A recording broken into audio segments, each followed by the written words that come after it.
त्याच्यामुळं आम्ही सगळेजण 90ला आलो. 90ला पण आम्ही ज्युनियर होतो. 95 आलं आम्ही ज्युनियरच. 99 आलं आम्ही ज्युनियरच.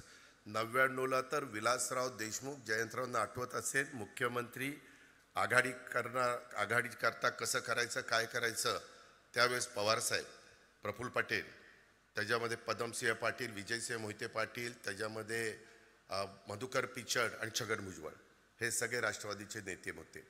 मी, आर जयंतराव आणि आमचे दिलीप वळसे पाटील खूप दिवस असेच वाया चालले होते. शेवटी काय करायचं तर चौघं गेलो मेट्रो सिनेमात कुठला तरी चित्रपट आपण बघत बसलो.